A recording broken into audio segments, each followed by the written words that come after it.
Hello and welcome back, and today we are looking once again at DSM-7. I know, right? Banging a drum this, but today I want to talk about RAID 6 performance on DSM-7. It was one of the key areas that Synology were very keen to highlight when they were first talking about DSM-7, both in beta, in the RC, and of course in the final release. That is that RAID 6 should perform exceptionally well in a degraded state. Now, for those that aren't aware, a degraded state is when your RAID configuration, that is to say that you have multiple drives all working together in unison, if one of those drives fails, that the data on those disks can still be accessed thanks to a system known as parity, which is kind of like a blueprint that's written across drives with each wave. The system is able to read that parity alongside the existing data on the other disks, and you can still access your data. But in the past, RAID 6, which allows you to have two disks of drive failure, has led in the past to tremendously low performance. RAID 6 requires the system to create two little bits of parity, so when data is written across the drives, it may go data written, blueprint, blueprint, and on the next wave it will go data, blueprint, data, and so on and so forth. With every single wave of tiny amounts of data, blueprints are scattered, and RAID 6 utilises quite a lot of system hardware in order to do it. So when you are accessing a RAID 6, when you've got drives failing, the idea is that in a degraded state, not only is the system reading double parity, but because of the way the data is distributed across the drives, a RAID 6 will inevitably have lower performance. And that was why when DSM-7 was first announced, and they talked about, I believe, up to an 80% increase in performance in a degraded state, I did think when it was fully released that I wanted to really bench test this. But unfortunately, one of the early hurdles I've come across is I was originally going to perform this test on the DS16 121 Plus. Unfortunately, there is no DSM update for 7 on that. So I'm running today's test on this system over 1 GBE, which I know a number of you are immediately going to complain about, because it will throttle external access to 100 megs. But I think given the scenario that I've created today with 4 disks in a RAID 6 environment, I think with 4 disks in a RAID 6 environment and 2 disks of failure, I think 1 GBE external should be okay. So what we're going to do, before we go any further, I'm just going to outline some of the details in today's test. Yes, I'm still recording this by the seaside. Yes, you're going to hear seagulls, bear with me. But I'm not utilising caching. As you can see, we have no SSD cache. These haven't been initialised. This is just the disks. And inside this system, I've got 4 drives, which are Seagate Skyhawk drives, which again, for those that run surveillance systems, RAID 6 is a big deal to surveillance users who like to take advantage of having that dual disk failure. And the reason we're running these disks is because these are heavy write operation disks. We also have the system running surveillance in the background throughout all these tests, so our network will be busy. It's a target surveillance. It's not running surveillance station directly. And inside this system, we've also got 2 Synology hard drives in a RAID 1 environment. And if we go into the storage manager, we can see that we have those 2 disks in an SHR, otherwise known as, a Synology hybrid RAID, equivalent to a RAID 1 in this scenario. And we've got those 4 disks there on storage pool 2, and those are running in a RAID 6. And within that RAID, we can also see that I've created volume 2 that lives inside that. Now, zoom back out. If we go into the shared folders, you can see here I've created one shared folder, which is the 2 disks in an SHR. And that SHR there is on volume 1, and volume 2 is the RAID 6, living on that volume 2 with a RAID 6 share there. So that is our scenario there. Also, throughout the course of this, we will have the resource monitor hopefully on screen. It's quite a large screen. We're going to try and keep that there. We're going to get rid of the shortcut there. We're going to get rid of the storage manager. I don't think we need that anymore moving forward. And we're going to keep an eye on that volume information throughout these tests. Now, before we enter the degraded state, what I'm going to do is open up a first test. We're going to use AJA. This is the non-degraded RAID 6 state. We've already added to my system 2 network drives. We've got the RAID 6 there at the bottom, and we have the 2 disks in a SHR there at the top. So again, T and that one down there, Y, and we want to concentrate on the Y drive. If we open up AJA, leave that there to the side. We're going to go for a 4 gig 1080p test there. As you can see, caching has not been enabled, and it's running here on my system. Let's open that up there, and we're just going to run a very quick test. We're going to open that up. We're going to go into that RAID 6 drive, and we're going to run a test. And again, as you see, it's going to max out our 1 gigabit Ethernet connection. Again, I will be doing a follow-up test later on, particularly with fast repair, where we are going to take the time to look at the 10 GBE performance, but we are sticking with 1 GBE today. So again, I know a lot of you are going to get angry, but remember, this is 4 disks in a RAID 6 environment. So you wouldn't have got a vast amount. And as long as we can maximize that 1G, particularly for the remote users that would be accessing through 2 or 3 links in a network chain, I think 1 GBE, at least for these tests, is sufficient. And we can see there that we can max out that 1 GBE quite successfully on the RAID 6. We're going to stop that there because I think this might be a little bit too slow. We're going to run that into the 1G testing. And again, we're going to double check that SHR just for comparison. And as you can see, don't worry too much about the speed. It's because I've changed the file size there from 4G to 1G. And again, I've just accidentally changed that there. Don't worry. Move that back. And as you can see, it's still maximizing that 100 quite easily there. The saturating of that single gigabit Ethernet connection, that's absolutely fine. And on top of that, we're going to run Blackmagic because, you know, let's make sure we get this done all the way through. So we can go ahead, we'll do a 1 gig test file there. We'll switch into the selected target drive. I know this is a long intro, guys, but I think you guys will appreciate the fact that we are making sure to do testing before and after. There's our RAID 6. Going to go ahead there, run the test. It should max out that 100. It should be mentioned Blackmagic has a tendency to be slightly different. It does more varied and fluctuated file tests throughout each wave. So we're really only going to pay attention to the first couple of waves on this. And I think for now, we've got that test there. We can stop that. We'll do a very quick one of the RAID. Actually, we're not going to bother doing the SHR. I think we've proven because the SHR isn't the focus of today's testing. And what we're going to do is head back into DSM there. And we're going to open up the monitor and we're going to get ready on the settings menu as well, because shortly this system is going to start beeping. So we want to get ready for when that beeps. And what I'm going to do is I'm going to head over to the other side of the office and I'm going to pull a drive. 1 second.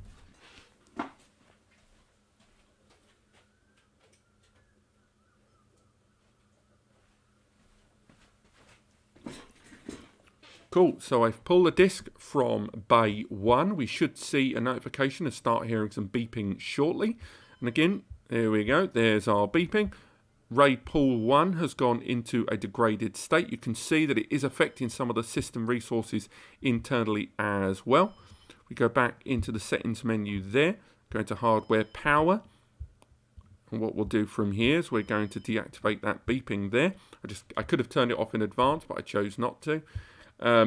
There we go. So we've got our degraded state with 1 disk of drive failure in our SHR. So now I'm actually going to pull the drive out of the RAID 6.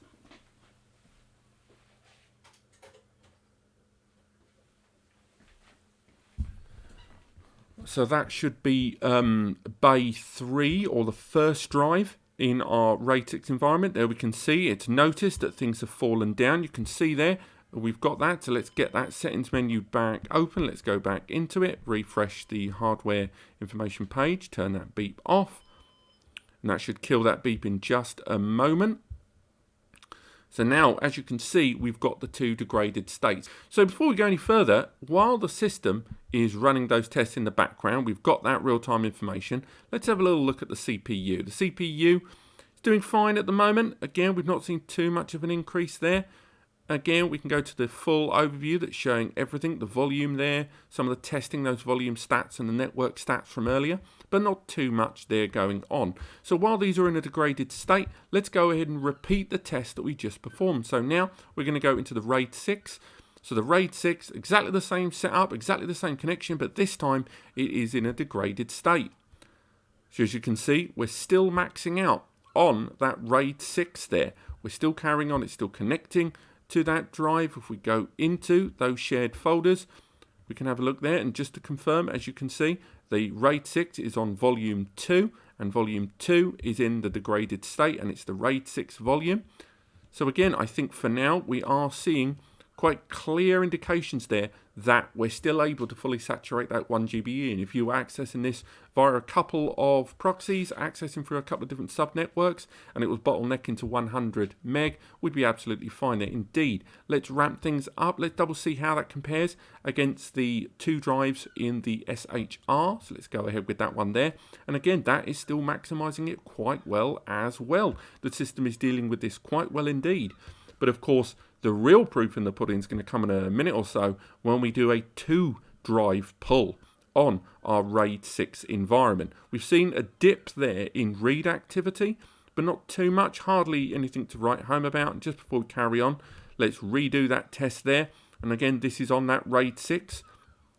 So we've tested the RAID 6, we've retested the SHR, and now we're testing the RAID 6 again, this time on Blackmagic. And we're still maximizing that 100 megs, which is still great. And the system is still not being too insufferable. Again, right now, we haven't introduced any of those new drives. And again, when we introduce a drive, we'll have to reinitialize it. But for now, it's still able to get all of that data nice and safely. And do you know what? Just for the lols, let's go into that RAID 6 share. Let's go into the test data. Let's go into the Plex Media Server test files. Let's open up one of those jellyfish files. Let's go for the biggest one there. While it's doing that, let's kill the benchmark because that is going to throttle the network a little bit there. So let's go into, let's dump that into downloads. Pop that there.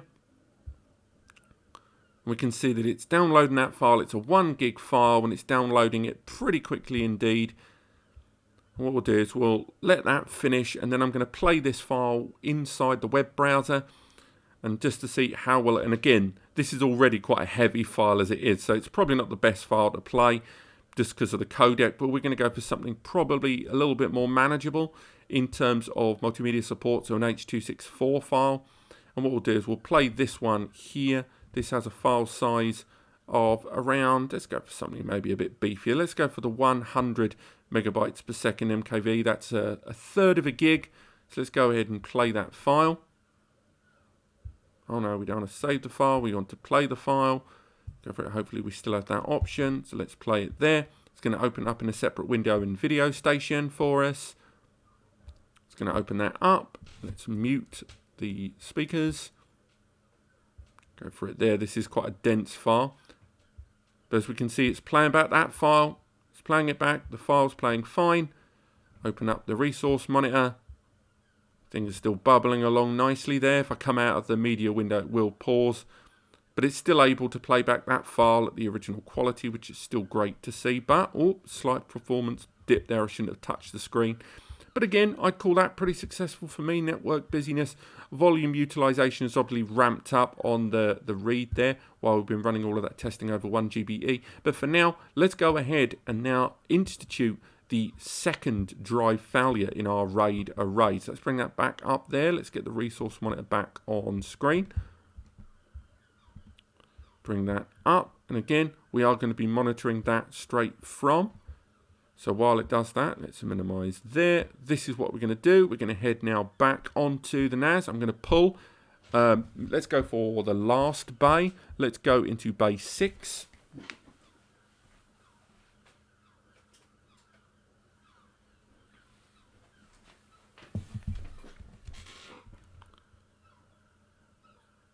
So now I've removed the drive from bay 6, and now we're going to have a 2-disk degradation of that environment there. We can see that it's going to remove that drive from the listings there.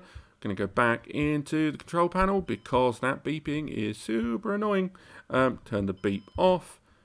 Press apply there, and we're absolutely fine. Let's remove that. So now we've got a 2-disk RAID 6 failure there. Now again, we're going to run the test. I'm pretty confident here. Again, we'll go into the resource monitor before we do so.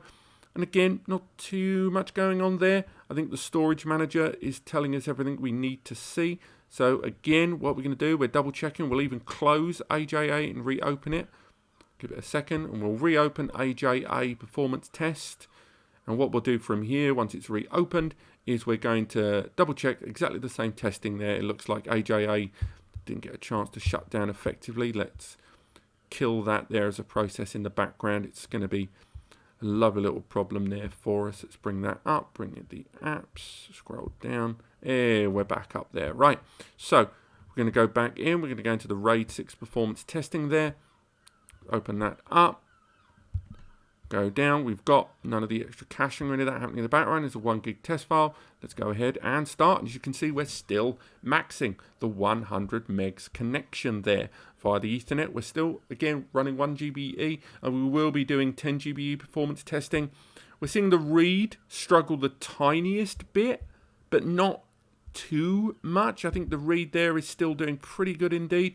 I think we can definitely get away with saying that that's okay. It's maximizing that connection beautifully, and I do think right now RAID 6 performance with that drive pool is still doing pretty darn well. And indeed, what I'm going to do now is I'm going to let that continue its testing, and what I'm going to do is shrink that file down, get that testing there back on screen. Going to leave that there. And now I'm going to head over to the NAS while it's going to do continuous testing. And from here, I'm now going to start rebuilding the degraded RAID, that RAID 6. So I'm going to reintroduce both drives now.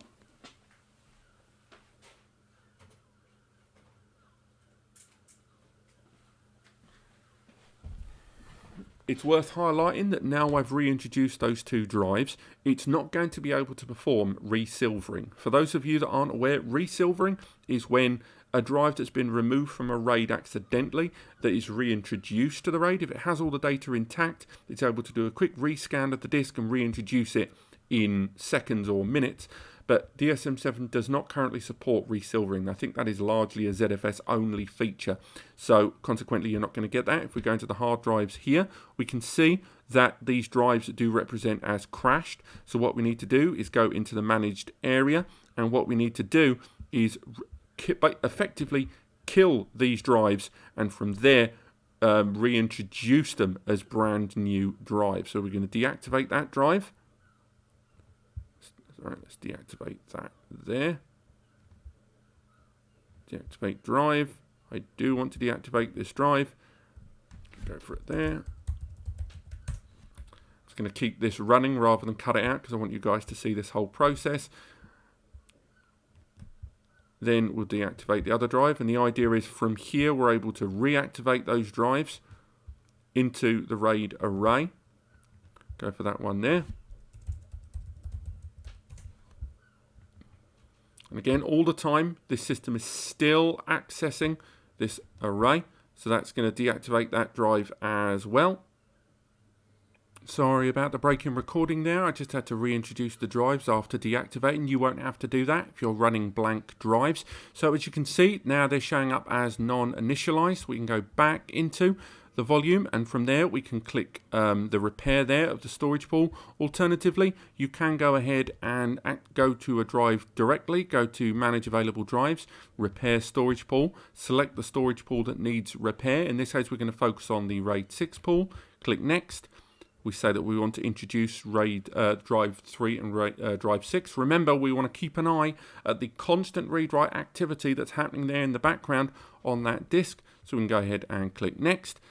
And now it's going to be attaching those drives. Don't worry too much about the compatibility within this test.